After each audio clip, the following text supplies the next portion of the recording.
따라하실까요? 하나님을 경외할 수 있는 축복, 이런 제목으로 말씀의 은혜를 나누기를 원합니다. 인생을 무엇으로 비유합니까? 어떤 노래에 보면 인생은 나그네 길이라고 말했습니다. 왜 나그네 길일까요? 나그네는 지금 현재 사는 곳이 자기 집이 아닙니다. 나그네는 집을 떠나서 여행을 나왔고 그리고 자기 고향으로 돌아갑니다. 이 사람을 나그네라고 말합니다. 그래서 이 사람은 나그네 삶을 사는 동안에 그곳에 정을 붙이지는 않습니다. 최선을 다하겠지만 그곳에서 평생을 살 생각을 하지를 않습니다. 왜 그럴까요? 고향으로 돌아가야 되기 때문에 그렇습니다. 인생을 벌거숭이라고 말합니다. 왜 벌거숭이라고 말할까요? 나올 때 빈손으로 나왔지 않습니까? 벌거벗고 나오지 않았습니까? 떠날 때는 어떻게 합니까? 여전히 빈손으로 갑니다. 어떤 왕이 참 지혜로운 왕입니다. 백성을 사랑했던 왕이겠죠. 장례식을 치를 때에 자기의 시신이 들어있는 관에 양쪽에 구멍을 내라고 말했답니다. 뭔 끔찍한 짓을 했을까요? 놀라붙는 신하들에게 그 구멍을 내고 내 손을 양쪽으로 나오게 하라. 이건 더 끔찍한 일 아닙니까? 왕의 시신인데 정말 정중히 모셔도 최선을 다해도 아쉬울 판인데 양손을 시신이 바깥에 나오게 하라는 것입니다. 도대체 무슨 뜻이었을까요? 내가 인생을 살아다 보니 죽음을 눈앞에 서니까 가장 아주 중요한 지혜와 깨달음은 무엇일까? 인생을 떠날 때는 빈손이더라는 것이죠. 빈손이더라. 살아있을 때 아둥바둥하지만 다 세월이 지나며 이 세상을 떠날 땐 남녀노소 빈부귀천 누구를 막론하고 다 빈손으로 간다. 그거를 백성들에게 보여주라고 하는 것입니다. 왕의 장례식이니 온 백성이 보지 않겠습니까? 그런데 그 백성들이 왕의 관을 보면서 그 빈손을 보면서 왕도 빈손으로 가는데 우리라고 해서 뭐 있겠느냐 깨닫게 하는 것입니다. 떠날 때 빈손으로 간다는 거 아는 사람은 삶을 살아가면서 뭔가 정리가 되지 않겠습니까? 뭔가 욕심을 부리려고 할 때 뭔가 절제되지 않겠습니까? 지혜가 있지 않겠습니까? 그래서 인생에 유행과 한 자락 같지만 삶을 살아온 사람들의 의미가 담겨져 있습니다. 나그네요, 벌거숭이요. 그런데 그 노래 제목은 뭘까요? 우리 교회 성도들은 전혀 찬송가 아니면 잘 모릅니다. 하숙생이라고 합니다. 우리 어린 친구들은 젊은 사람은 하숙이라는 단어가 굉장히 낯설죠. 하숙이라는 단어가 낯섭니다. 하숙이라고 하면 예전에 지방에서 서울의 대학이나 또는 직장생활이나 올라와서 자기 혼자 생활하기 좀 힘드니까 하숙집에 가서 거기서 밥도 해주고 빨래도 해주고 그래서 거기서 임시로 사는 것이죠. 그걸 하숙이라고 말합니다. 그 노래는 그래서 인생을 하숙생이라고 비교를 한 것입니다. 간혹 가다가 주인집 딸하고 잘 얘기가 돼서 결혼하기도 합니다. 나는 하숙하다가 주인집 딸하고 결혼했다. 또 제법 공부하고 똑똑한 사람들이 하숙을 많이 치르기 때문에 하숙집 딸은 또 그 좋은 총각 가운데 제법 좀 장래가 희망이 있고 마음에 들면 좀 열심히 잘해줘서 결혼하기도 합니다. 나는 우리 집에서 하숙을 했는데 했다. 없으십니까? 어쨌든 하숙이라는 단어는요 지나칠 문제는 아닙니다. 인생은 하숙생이다 라고 한다는 얘기는 그만큼 지금 삶의 의미를 꿰뚫고 있는 철학적인 메시지와 같습니다. 제가 이 이야기를 장황하게 늘어놓냐면 인생의 원리와 원칙과 깨달음의 어떤 방향을 정형하지 않으면 어쩌다가 보니까 금방 세월이 훌쩍 지나갑니다. 그 전에 조 목사님께서 지나온 목회생활 50년을 뒤돌아보니까 어젯밤 꿈보다 희미하다 충격을 받았습니다. 아니 50년 성역이라고 말하죠. 거의 목회 사역을 50년을 하시고 뒤를 돌아다 봤는데 어젯밤 꿈보다도 희미해서 까마득하더라는 것입니다. 그건 조 목사님뿐만 아니라 인생이 그렇지 않습니까? 90을 살아본들 90년이 길었겠습니까? 뒤돌아보면 눈 깜짝할 사이에 지나갔다라고 말을 한단 말입니다. 그러니 이 엄청난 세계에 쏜살같이 지나간 살 속에 적어도 원리와 원칙을 알고 살아가야 세월이 지난 다음에 난 이렇게 살았다 할 거리가 있지 않겠습니까? 그래서 영어 속담에는 인생을 제가 누누이 강조하지만 영어 단어의 B와 D 사이에 C다라고 말한다. 이건 평생을 여러분 기억하셔야 됩니다.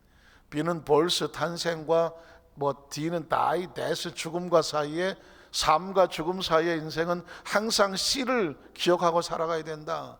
C는 뭘까요? C는 choice라고 말하는 거예요. choice. 옛날에 커피 choice 기억나십니까? 이거 아시면 꽤 오래되신 분입니다. 요즘 커피는 초이스, 그런 커피가 없지만 예전엔 초이스가 있었단 말이죠. 초이스인데 초이스는 선택이라고 말하는 거예요. 그러니까 인생은 선택입니다. 한번 따라하실까요? 인생은 한 방이 아니라 선택입니다. 한순간에 선택을 한 것이요 운명을 바꿔놓습니다. 피나클이라고는 영어 단어가 있는데 그건 분수령이라고 말하는 것입니다. 분수가 쫙 올라가서 맨 끝에서 갈라집니다. 그렇죠? 물이 쫙 치고 올라가서 맨 끝에서 갈라지는데 이게 어느 쪽으로 갈라지느냐에 따라서 이 물방울의 운명이 달라진단 말이에요. 예를 들면 하늘에서 떨어지는 빗방울이 백두산 꼭대기에 딱 떨어졌는데 얘가 서쪽으로 튀느냐 동쪽으로 튀냐에 따라서 정체성이 달라집니다. 서쪽으로 가면 어디로 갑니까? 압록강으로 갑니다. 동쪽으로 가면 어디 갑니까? 두만강 푸른 물이 되는 것입니다. 이게 어디로 튀느냐에 따라서요 운명이 달라진다는 것입니다. 신앙은 어쩔 수 없이 선택입니다. 우리가 하나님 말씀 앞에서 어떤 선택을 하느냐에 따라서요 그 방향과 목표는 정말 선양지차로 달라진다는 것이죠. 하나님의 말씀 앞에서. 그래서 신앙의 여러 가지 문제를 만나는데 내가 어떻게 반응은, 선택은 또 다른 단어로 반응이라고 말하는 것입니다. 한번 따라 하실까요? 반응. 어떤 문제가 만났을 때 내가 어떻게 반응을 하느냐에 따라서요 그 결과가 우리의 삶을 달라놓습니다. 제가 금요 철야 예배 들 때마다 가슴이 한번 뜨끔뜨끔하는 것은 이 철야 예배를 두고 제가 평생에 후회할 만한 아주 무서운 선택을 할 뻔했기 때문에 그렇습니다. 그리고 그 무서운 선택에서 돌이켜서 최상의 선택을 했었던 기억이 있기 때문에 전 철야 예배를 앞두고 가슴이 한번 뜨끔뜨끔합니다. 제가 몇 번 말씀드렸지만 영산 대학원 시험을 치를 때였습니다. 그때 85년도 영산 3기 시험이었습니다. 그러니까 여의도 순복음교회 교육자가 되려면 영산신학대학원을 들어와서 입학을 해서 3년을 공부를 하고 거기서 훈련을 받고 그리고 나야 여의도 순복음교회 교육자가 될 수 있었습니다. 그 당시 여의도 순복음교회 교육자는 한 기수에 100명 정도가 됐습니다. 엄청난 숫자죠. 한 해에 100명씩 교육자들이 그 목회사에게 투입이 된데도 불구하고 모자랄 정도였었습니다. 그렇기 때문에 다른 신학교 출신들을 갖다가 이렇게 막 교육자를 같이 했는데 신학이 다르니까 가르치는 게 달라요. 그래서 철저하게 순복음 신학을 3년 동안 대학원에서 가르쳐서 여의도 순복음 교육자를 만드는데 제가 85년도에 시험을 치렀거든요. 시험을 저 진짜 열심히 했습니다. 여러분 보시기에 똑똑해 보이지 않습니까? 안 쳐다보시는 분은 뭡니까? 별로 마음에 안 들어요. 제가 이때까지 시험 보면서요 전교 1등 이런 거를 해본 거는 군대하고 교회입니다. 그러니까 저는 군대 체질입니다.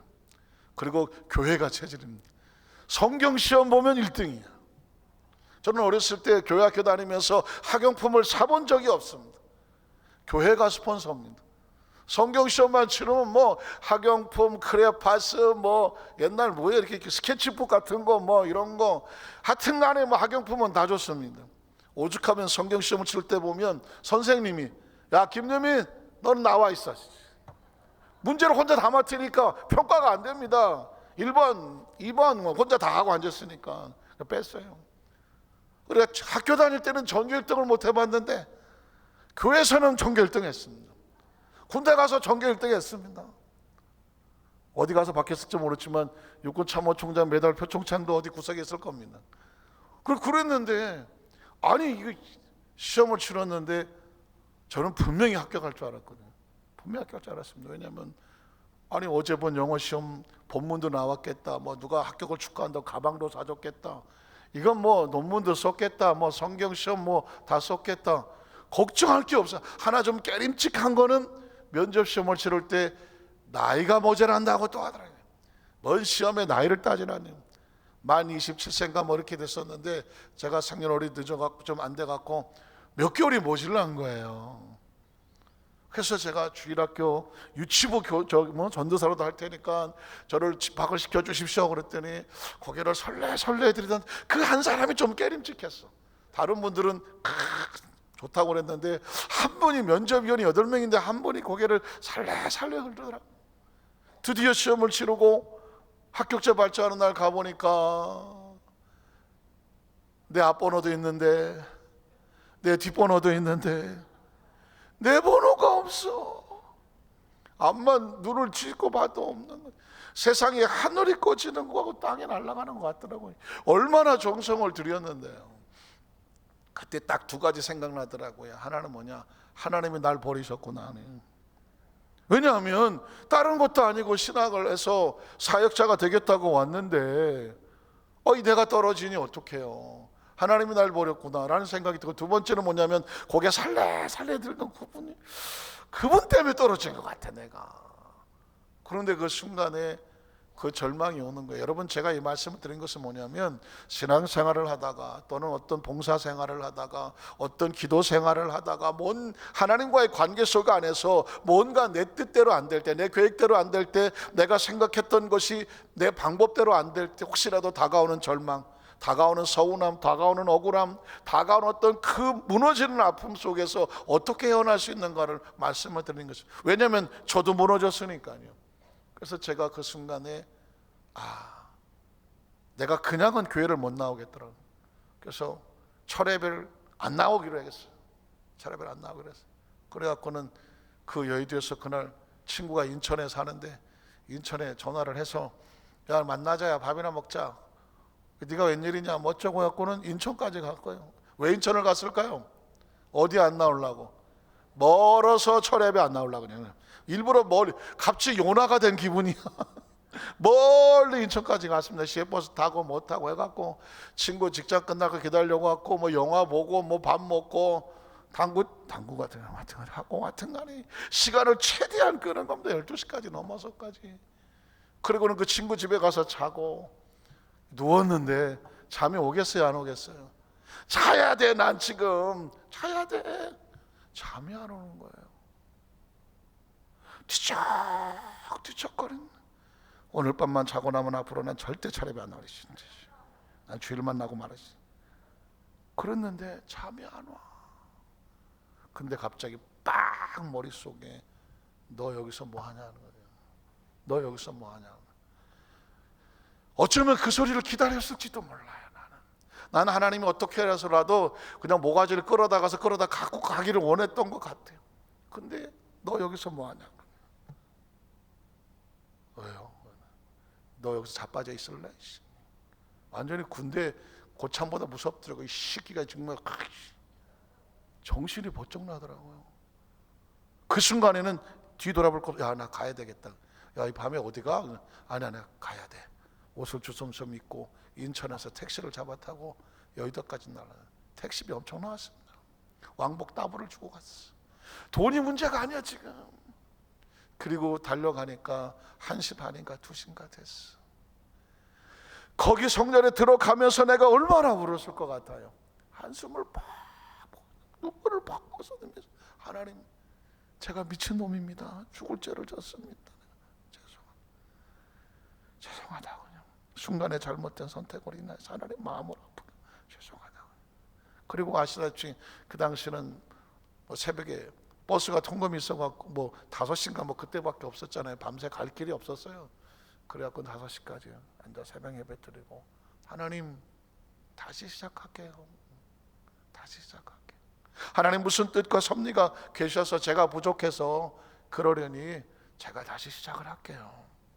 그리고 다시 시작을 합니다. 화요일날은 산상상박성 철회를 갑니다. 목요일날은 청년부 철회를 갑니다. 금요일날은 대성전 철회를 갑니다. 일주일에 3번을 철회를 합니다. 그리고 매일 성경을 통독을 합니다. 그리고 뭐 가난한 신학생 그때 할 때는 생명의 말씀사에 가면 온통 책들이 있으니까 아침부터 저녁까지 하루 종일 책을 읽습니다. 뭐 할까요? 다음 내년에 시험을 준비하는 것입니다. 그리고 내 부족함 때문에 해서 이렇게 된 것이지 하나님이 원망이 고개 살려도 그분이 잘못한 게 아니야. 나하고 하나님과의 관계 속에 있으니까 중간에 사람이 보이지 않아요. 그렇게 준비를 합니다. 그리고 1년 뒤에 다시 시험을 치릅니다. 겸손해졌습니다.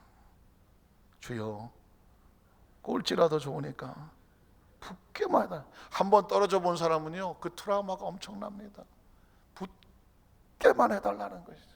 그리고 최선을 다해서 시험지를 치르고 정석거 쓰고 또 쓰고 마지막까지 빠진 거 없나 또 쓰고 이름도 수도 없이 확인하고 그리고 시험을 치렀습니다. 그리고 뭐만 기다릴까요? 그냥 꼴찌라도 그냥 붙게 해달라고 그러죠. 그런데 그날 저녁에 한 장로님이 제가 교회학교 교사 봉사하던 장로님이 전화가 왔어요. 축하합니다. 그래서 무슨 뜻이세요? 그랬더니 제가 아는 분에게 들었는데 김 선생님이 합격을 하셨다고 하냐고. 장로님 일부러 전해주셨냐고 감사하다고. 그런데 그거보다 더 축하할 일이 있다고 해서 뭐가 있냐 했더니 전체 2등으로 들어갔다고. 2등이라고 장학금을 받게 됐다고. 뭐 수십 년 지난 얘기를 차 싶은데 그때 제가 머릿속에 이것 때문에 그랬나? 이것 때문에 그랬나? 그때 인원수가 100명이 넘었거든요. 합격자가 100명이 넘었으니까요. 그 시험 치러 온 사람은 한 300~400명 되죠. 엄청난 대수가 있었습니다. 여의도 순복에서 난다긴다는 사람은 다 들어왔었어요. 그 중에서 100명을 뽑았는데 그 중에서 제가 전체 2등을 한 거예요. 얼마나. 그럼에도 불구하고 그냥 눈물만 나면 감사하죠. 근데 여러분 한번 이 장학생의 맛을 본 사람은요 3년 내내 장학생을 하게 되더라고요. 왜? 은혜의 감사 놓치지 않는 거죠. 그때 제가 감사한 게 뭔지 아십니까? 정확한 원칙이 하나 생겼습니다. 신앙 안에서 혹시 힘들고 어려우고 어떤 일이 생기더라도 그 상황 속에서 우리가 선택할 것은 하나님 품으로 달려가는 거죠. 하나님 품으로 달려가면 그 과정은 힘들고 어렵고 아프고 고통스러운 과정이 있다고 할지라도 그걸 통해서 누굴 만들까요? 저를 만드는 거예요. 우리를 만드는 거예요. 사실은 하나님께서 우리를 만드셔서 쓰시려고 하는 거예요. 쓰시려고. 무슨 고개 설레 흔든 사람이 그 사람이 나를 떨어뜨린 것도 아니고 무슨 무슨 시험이 어쩌고 저쩌고 한 게 아니에요. 하나님께서 부족한 부분을 이렇게도 저렇게도 보완을 해서 영혼을 맡기려고 하니까 어떤 사명을 맡기려고 하니까 하나님께서 만드시려고 하는 거예요. 여러분 진짜 축복은 뭐가 축복인지 아십니까? 하나님 날 만들어 주시는 게 축복인 거예요. 한번 따라 하실까요? 하나님께서 나를 만들어 주시는 것이 축복입니다.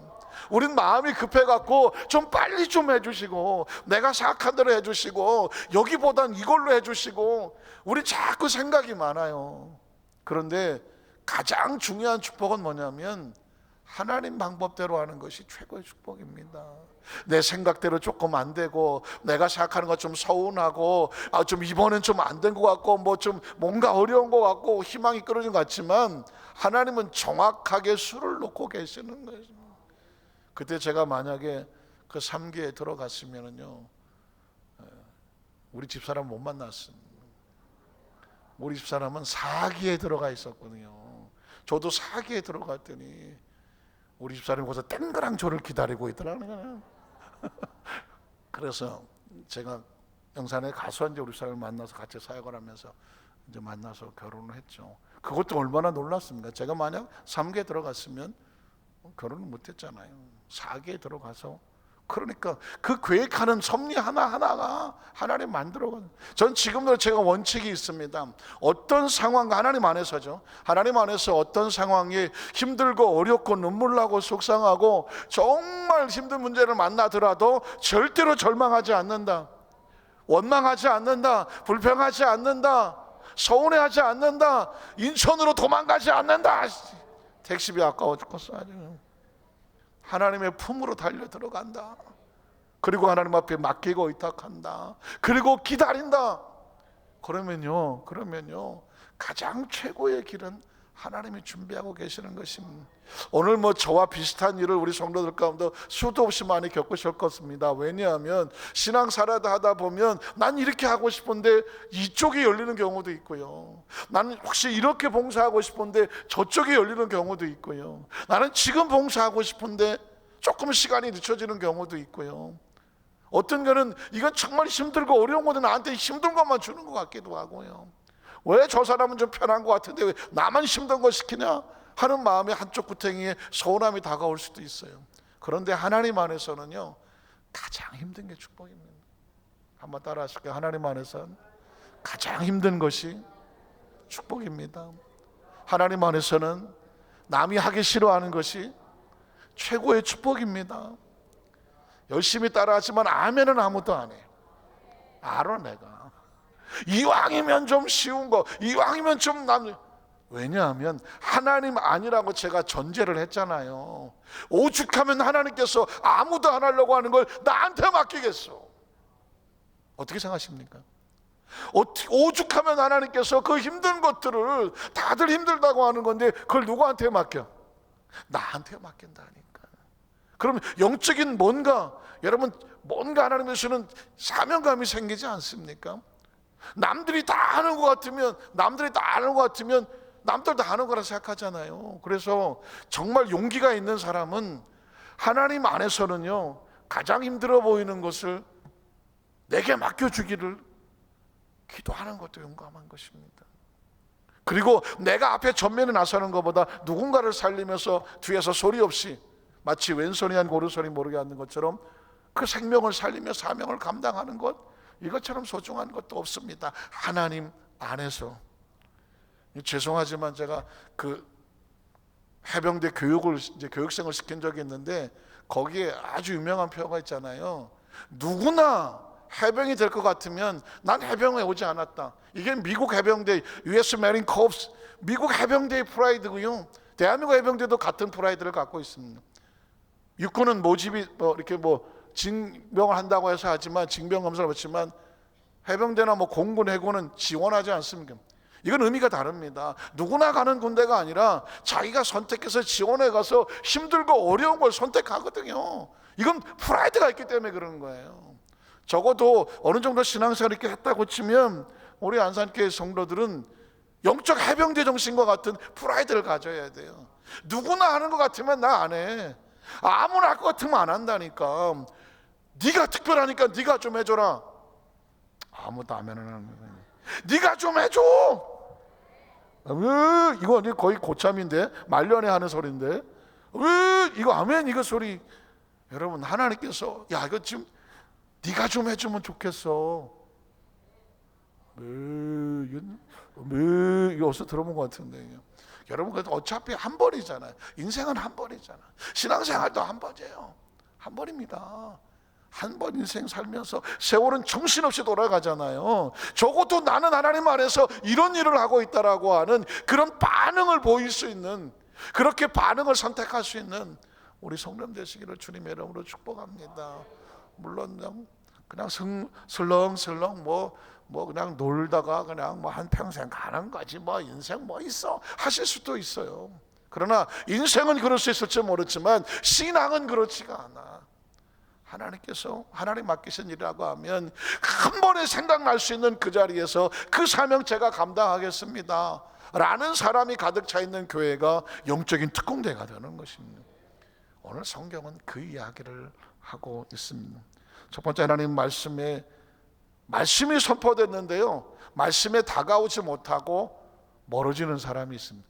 이건 반응입니다. 이건 아주 본능적으로요, 하나님 말씀과 하나님의 초청과 하나님의 명령과 법칙과 복음 앞에서 반사적으로 도망을 치는, 마치 불을 탁 켰더니 어둠에 있던 이 벌레들은 도망을 쳐버리는 것처럼 반응이 반대인 사람이 있습니다. 여러분 마태복음 2장 16절을 보면 헤롯이라는 사람 반응 보십시오. 동방의 박사들에게 속은 줄 알고 심히 노하여 사람을 보내어 베들레헴과 그 모든 지경 안에 있는 사내 아이를 박사들에게 자세히 알아본 그때를 기준하여 2살부터 그 아래로 모아더라. 왜 죽입니까? 누굴 죽이려고? 예수님을 죽이려고요. 잡을 수가 없으니까 그 시대 속에 두 사람의 사내 아이들을 다 죽였다고 말하고 있습니다. 한 곳에서는 하늘의 영광이고 땅에는 기뻐하시는 분이 모든 사람의 평화라고 복음의 구원자 메시아의 탄생을 기뻐하는데, 한쪽에서는 예수님의 탄생을 극도로 싫어하고 반대하여 쳐 죽이려고 달려드는 사람이 있습니다. 세상은 녹록하지 않습니다. 예수를 누구나 믿는 것 같습니까? 아닙니다. 예수를 쳐 죽이려고 하는 사람도 있습니다. 예수 믿는 사람을 다 좋아하는 것 같습니까? 절대 그렇지 않습니다. 예수 믿는 사람을 좋아하는 사람은 하늘의 DNA를 가진 사람만 좋아합니다. 하늘의 DNA가 없는 사람은요, 예수 믿는 사람을 아주 싫어합니다. 왜냐하면 DNA가 다릅니다. 지구인은 천국인을 싫어합니다. 제가 이렇게 말하잖아요. 크리스천은 천국인입니다. 하늘의 DNA가 있단 말입니다. 천국의 DNA가 있단 말입니다. 그래서 저와 여러분이 하늘의 DNA를 가져서 말씀 앞에 달려나오신 신앙이 되는 것이 얼마나 귀한지 몰라요. 헤롯은 지구인이었습니다. 천국에서 하늘에 메시아가 왔다는 소리 들으니까 기절을 하고 쫓아가서 죽이려고 덤벼들었습니다. 마태복음 3장 1절로 6절을 보면, 그때 침례 요한이 이르러 유대 광야에서 전파합니다. 무엇을 전파합니까? 천국을 전파합니다. 회개하라, 천국이 가까이 왔느니라. 천국인이 천국을 선포하며 천국인들을 모으는 것입니다.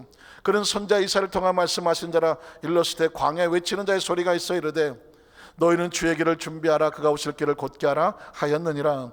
이 요한은 약대 털옷을 입고 허리에 하주죽띠를 띠고 음식은 맥두기와 석청이었더라. 이때 예루살렘과 온 유대와 요단강 사방에서 다 그에게 누가 나옵니까? 이거 천국인들이 나오는 것입니다.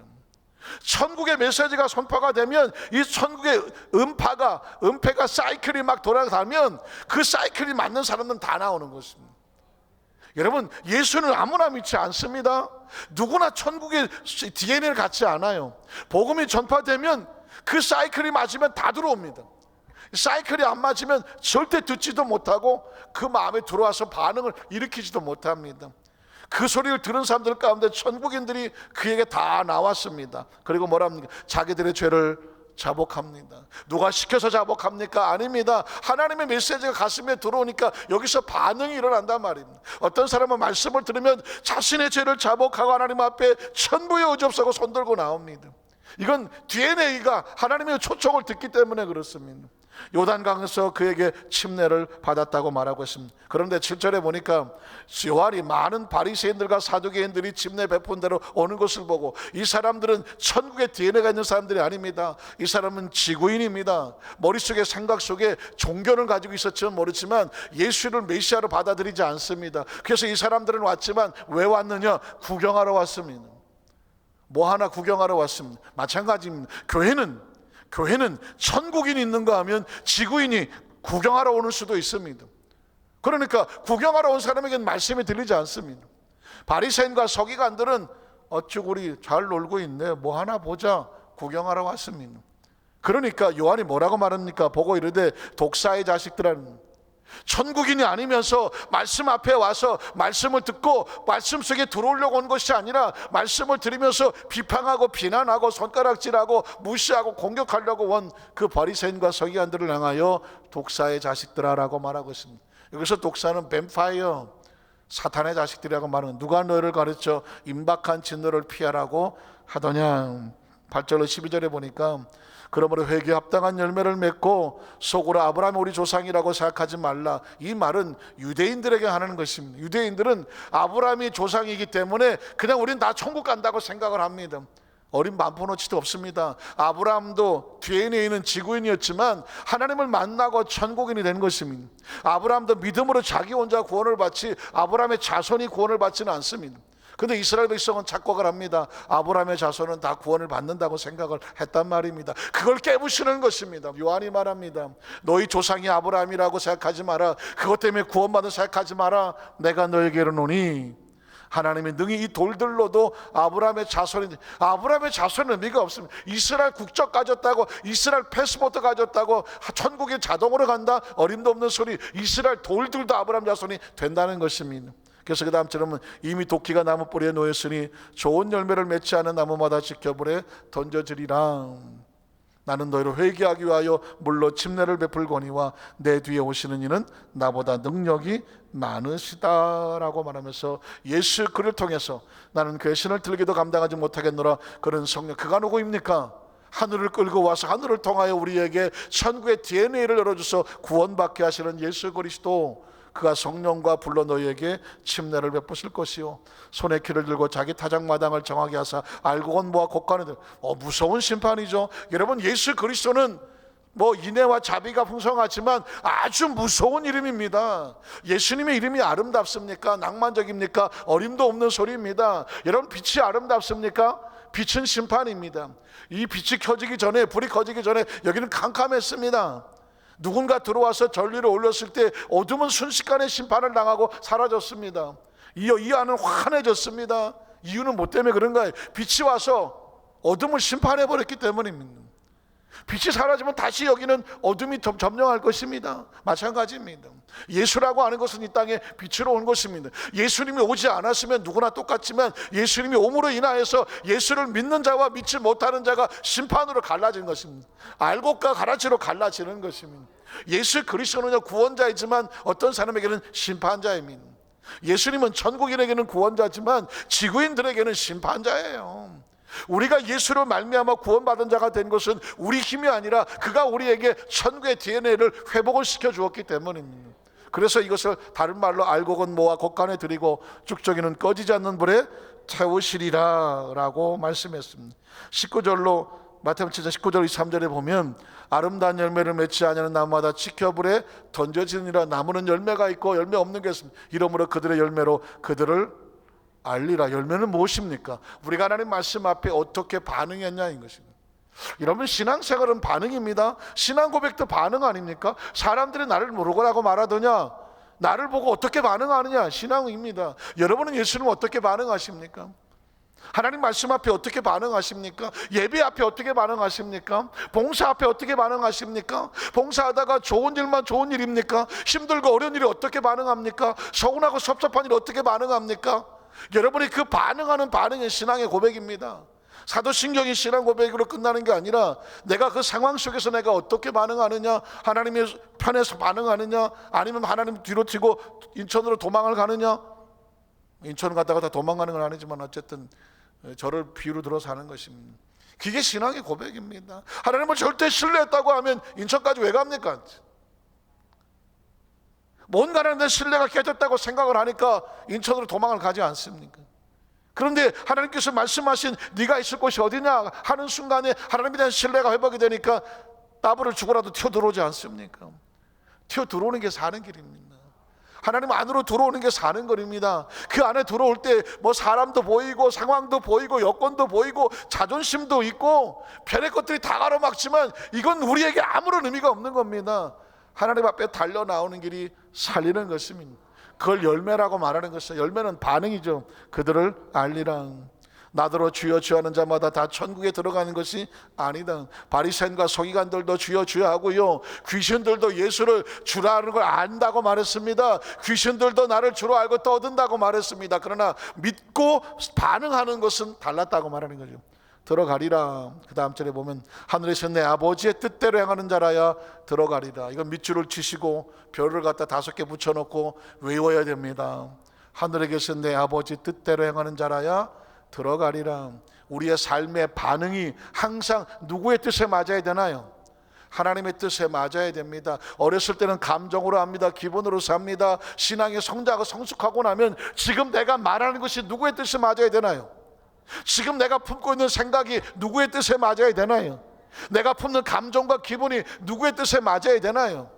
내 방향과 손이 누구의 뜻에 맞아야 되나요? 그거예요. 그래야 어디로 갑니까? 하나님의 뜻대로 행하는 자라야 하늘에 들어간다고 말씀하고 있습니다. 이게 우리 주는 강력한 메시지죠. 행하는 자는 구원의 메시지고 행하지 아니하면 심판의 메시지가 될 수밖에 없는 것입니다.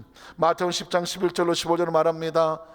어떤 성이나 마을에 들어가든지 그 중에 합당한 자를 찾아내어 너희가 떠나기까지 거기서 머물라. 합당한 자가 누굽니까? 천국의 DNA를 가져가서 그 복음을 전하는 자, 전도하는 자, 선교하는 자를 맞아주는 사람, 같이 하늘의 DNA를 가졌기 때문에 서로 형제와 자매라고 기뻐해 준 사람을 만나면 그 집에 들어가서 평안하기를 빌어라. 샬롬, 하나님의 평강이 임할지어다. 그런데 이 집이 그에 합당하면 너희가 빈 평안에 거기에 임할 것이요, 만일 합당하지 아니하면 천국인이 아니고 지구인이며 천국을 바라지도 아니하며 접대하지도 아니하며 영접하지도 아니하며 오히려 거부하고 대항하고 저버리면 그 평안이 너희에게 돌아올 것이니라. 성경은 정확히 갈라놓고 있습니다. 누구든지 너희를 영접하지도 아니하고 너희 말을 듣지도 아니하거든 그 집이나 성에선 나가 너희 발에 먼지를 떨어버리는 이 집과 상관이 없다는 것입니다. 성경은요, 구원의 책이라고 복음의 책이라고 해서 그저 그냥 너도 좋고 나도 좋다가 아닙니다. 그 반응에 따라서 정확하게 갈라집니다. 아닌 것은 떨어버리는 것입니다. 아니면 돌아서라는 것입니다. 복음이 그렇게 가치 없는 게 아니란 말입니다. 그 복음이 그렇게 가치 없습니까? 아이고 제발 좀 믿어주세요. 아이고, 어림도 없는 소리야 말하는 것입니다. 사실은 봉사는 무서운 것입니다. 아유 제발 좀 이것 좀 해주세요. 봉사 좀 해주세요. 아 시간도 없는데 해줄까요? 이 하나님이 그렇게 구차합니까? 하나님의 나라가 그렇게 무가치합니까? 어림도 없는 소리입니다. 하나님의 나라에 복음이 들어가서 초청이 들어갔을 때에 그걸 가치 없게 만들거든 떨어버리라고 말하는 것입니다. 하나님의 나라는 무한대입니다. 그건 정말 소중하고 귀하고 그 의미를 아는 사람이 소중히 감당하는 거란 말입니다. 네가 가서 그 집에 가서 평안을 열었는데 그까짓 그 하늘의 평안 무슨 소용이 있어? 시끄럽다고 하는 곳이 있다면 아예 털어버리고 나와라. 그 하늘의 먼지 같은 조그만 축복 하나도 아깝다고 말하는 것입니다. 신앙은요, 우리가 하늘을 가치 있게 대하면 하늘은 가치가 무한대 가치가 있습니다. 하나님의 가치는요, 하나님을 높이는 사람에게 있는 것입니다. 하나님을 무가치하게 여기는 사람은요, 그에게는 아무런 의미가 없는 거죠. 한없이 초라하게 땅에 떨어지는 것이 하나님입니다. 하나님이 어딨냐? 보여줘. 차라리 내 주먹을 믿겠다. 하나님은 주먹보다 못한 존재로 무가치하게 떨어뜨리는 사람에게 평안이 들어갈 수 있겠습니까? 우리는 하나님을 어떻게 반응하고 있느냐고 묻는 것이죠. 그게 신앙이란 말입니다. 또 사도행전 18장 5절 6절에 보면 오늘 본문에 그런 이야기가 있는 거죠. 실라와 디모데가 마게도냐로부터 내려오매 바울이 하나님 말씀에 붙잡혀서 유대인들에게 예수는 그리스도라라고 밝히 증언하니 그들이 대적했다고 말하고, 예수가 그리스도라고 말하는 순간 웃기고 자빠졌네. 예수, 나사렛 예수, 목수 아들, 그 30대 초반에 종교 재판에서 십자가에 달려서 죽은 사람? 아이고, 난 누군가 했네. 아이고, 그럼 네 꼴을 보니까 어디 그런 얘기나 하겠지. 되지도 않는 얘기. 그를 대적합니다. 비방합니다. 왜 그랬을까요? 예수라는 이름 앞에서 천국의 DNA가 있는 사람은 무릎을 꿇고 영접을 하나. DNA가 없는 사람은 반응이 안 된다니까. 접신이 안 되고 접수가 안 되고 수신이 안 되고 받아들이지 영접이 안 되는 거예요. 비방하고는 바울이 옷을 털입니다. 이 집은 아니라는 것이죠. 옷을 털면서 이르되 너희가 흘린 피가 십자가의 못을 막았으니까 기회를 주었는데, 회개의 기회를 주었는데, 다시 일할 수 있는 기회를 주었는데 너희 피가 너희 머리로 돌아갈 것이요 나는 깨끗하다. 이유는 나는 전했어. 분명히 전했어. 그런 너희가 영접하지 않았기 때문에 나는 나의 사명을 다하고 깨끗하나 너희는 이후로 너희에게 그 머리에 피가 돌아갈 것이고 이후에는 너희를 향한 문이 닫혀지고, 영접하지 않았으니까 복음이 어디로 갑니까? 이방인으로 턴한다는 거예요. 돌아간다는 거예요. 무서운 일입니다. 하나님의 구원의 물줄기가 유대에 들어가고자 했으나 이들이 비방하고 막음으로 인하여 그 복음의 물줄기가 유대가 아닌 유럽으로 돌아가는 겁니다. 이 말씀 하나가 유럽을 바꿔놓습니다. 그리고 저 이스라엘을 땅끝으로 만들어 놓았습니다. 땅끝. 여러분, 땅끝까지 복음을 전한다고 말, 땅끝이 어디입니까? 어떤 사람은 저 북극과 남극 지리상으로 땅끝을 말하고, 어떤 사람은 저 북한을 땅끝이라 말합니다. 이 지구상의 유일한 분단이면서 그 공산주의 치하에 있어서 복음을 가로막고 있는 그 북한을 땅끝이라고 말해서 북한 선교에게 목숨을 겁니다. 그러나 북한보다 더 무서운 것은 어딘지 아십니까? 이스라엘입니다. 이스라엘은 예수가 메시아인 것을 지금도 믿지 않습니다. 여전히 구약시대의 그 신앙을 가지고 여호와 하나님을 찾고 아브라함의 자손 자기들만 구원받았다고 생각을 말하고 있습니다. 진짜 무서운 땅끝은 이스라엘이란 말입니다. 그래서 이스라엘 선교도 마지막 시대에 복음은 지구를 돌아서 다시 이스라엘에 들어갈 것이다. 왜? 그들이 모두 예수를 그리스도라고 믿고 무릎을 꿇고 튀어나와서 꼴른 날, 그게 복음의 마지막 끝이 올 것입니다. 저 이북에는 그럼에도 불구하고 아직 지하 교인들이 있잖아요. 예수를 구주로 믿는 사람들이 있다는 말입니다. 하나님께서 잠시 가둬서 막아 놓았을 뿐이지만 때가 되면 하나님께서 분명히 하나님의 방법으로 열어서 사용하시리라고 믿습니다. 중요한 것은 예수를 같은 피줄인데 불구하고 구주로 믿지 못하는 그 이스라엘이 더 무서운 것입니다. 복음이 그리로 돌아갔습니다. 말씀을 정리하기 원합니다. 아까 하숙생 얘기하다 보니까 아주 옛날 노래지만 예전에 그런 프로그램이, 라디오 프로그램이 있습니다. TV가 없었으니까 TV라고 해서 처음 나왔을 때 동네에 부잣집이 한 대가 있었습니다. 그럼 동네 아이들이 모입니다. 그날 뭐 하는 날일까요? 기밀이 레슬링 하는 날입니다. 기밀이 레슬링 하는 날이면 동네 애들이 모여갖고 텔레비 있는 집에 갖고 그냥 문 앞에서 그냥 이렇게 모여서 쭈삣쭈삣 합니다. 그러면 그냥 그 집에서 밥도 정말 뒤지게 오래 먹고 앉아 있습니다. 대청마루에서. 그래서 웅성웅성하고 병수야 하고 부릅니다. 그러면 안 나옵니다. 그놈이. 그러면 그러다 보면 뭐냐 그러면 텔레비 좀 보여주세요. 왜? 오늘 기밀이 박치기 하는 날이에요. 그러면 그래. 그래 대청말이 들어갔고 그냥 그 김일 선수 그 프로레슬링 하는 거 그냥 빡치게 하고 이런 거 그거 하나 보려고 온 동네 애들이 어른 다 모였네. 텔레비가 집에 동네만 한두 개밖에 없었으니까. 그러던 시대가 라디오가 유일하지 않습니까? 밤을 잊은 그대에게. 김세현이라고 하는 성우가 있었는데 그 프로그램에서 나오는 그 노래가 그 당시에는 사춘기 청소년들에게는 그게 로망이었습니다. 영시의 다이아, 별이 빛나는 밤에 하여튼간에 그거를 끼고 잤습니다.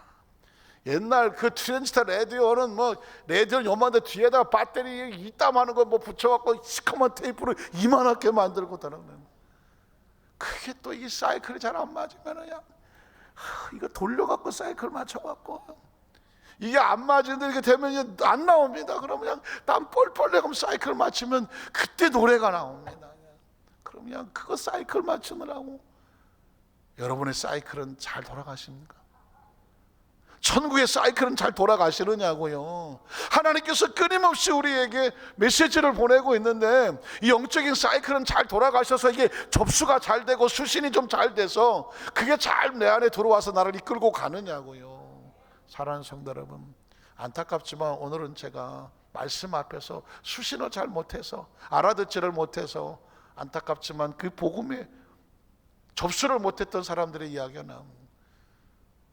다음 주에는 또 헌신 예배가 있어서 우리 교회학교 헌신 예배를 또 따라 하겠지만 그 다음 주에는 그러면 접수를 잘했던 사람들은 과연 어떤 사람들이냐, 그 부분에서도 말씀을 나눠서 저와 여러분이요 어디에 있더라도 하나님의 메시지가 탁 지나가면 접수가 띵 하고 될 사이클이 맞아갖고 말씀이 우리를 붙잡아서 하나님을 경외할 수 있는 그런 축복의 주인공 되시기를 주님의 이름으로 축원합니다.